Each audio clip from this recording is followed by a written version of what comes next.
So if you think, should I not, take the risk anyway, because the odds are with you. You're already at the top of the pyramid in terms of opportunity and education. And if you fail, so you fail. All success is temporary, all failure is temporary. We win one election, pretty soon we got to get ready for the other. You IPO your company, the stock will drop one day, it will rise another day. You play some sport, someday you're the winner, next day you're the loser, some other day you're the winner again. So failure is actually not such a bad thing. You learn a lot.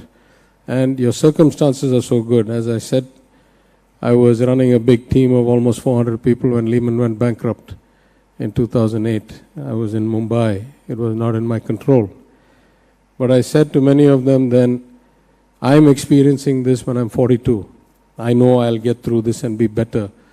Many of you are experiencing it when you're 23, 24, 25. I'd been the biggest recruiter at IITs, IIMs for, Lehman Brothers on behalf of for 2-3 years. So we had hundreds of people who were really talented. I said, your talent will carry you, but having this experience so young will make you immensely more successful. And I'm glad to say, looking back today, many of them doing, almost every single one of them doing exceedingly well.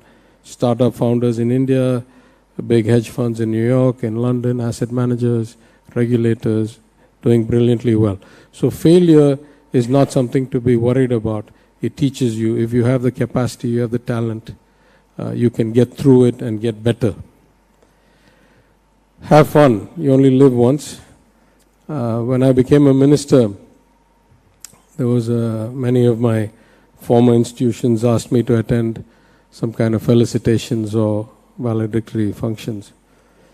And I remember one where I only went to school for 2 years, for +2. I left boarding school in 10th and went for 2 years in Madurai.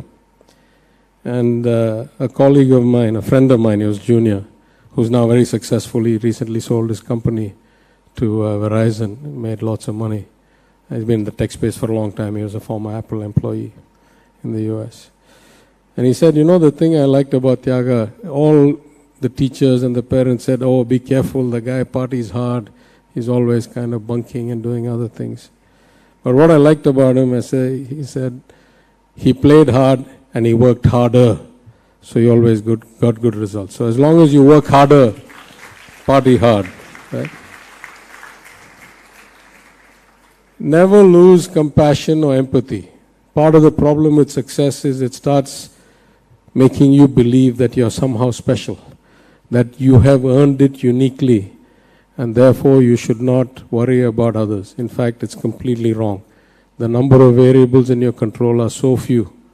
Most of us are hugely privileged where we started, the kinds of families, the kinds of opportunities, the kind of education. So the more successful you get, the more compassion, the more empathy you must have. I recently made a statement in the House that Tamil Nadu is not a poor state. I gave some statistics. And based on that, I said we are an aspirational society. Our job is not to just make sure everybody's fed, because most people are. I'm not saying all are. We still have a lot of work to do. But I need to worry about fulfilling the expectations of an aspirational society when I set the budget. But in the same speech I said, it is an administrative failure and a shame to me that despite our best intentions, when we design safety nets, we are able to hit the second lowest part of the pyramid, but the truly bottom of the pyramid, we are not able to reach them because they have nobody to help them enter the system, nobody to tell them how to fill the forms, nobody to tell them where to go and sign the paper. So I said that is failure, we regret it, we will correct it, but we are not a poor society. So about 3 days later, a TV channel comes to see me, and among many questions they ask me, was it not a bit rude or discompassionate to the poor people in Tamil Nadu to say we are not a poor state? And I said, that's exactly the opposite of what I meant. If I am a poor state, I can afford to have a lot of poor people and not feel bad about it. If I am not a poor state, it goes against my moral fiber, my conscience, to be a well-to-do state and still have poor people, right? It's the exact opposite. The better off you are, the more you must feel the compassion to take care of poor people. So never lose sight of that. With all of that heavy advice, let me say, have fun. I wish this event a lot of success. I know a lot of people have worked hard on it. I'm sure you learn a lot, but don't forget to meet a lot of new people, have a lot of new discussions, have a lot of fun, and I wish you all a good event, good careers at college, and good futures in society. Thank you. Vanakkam.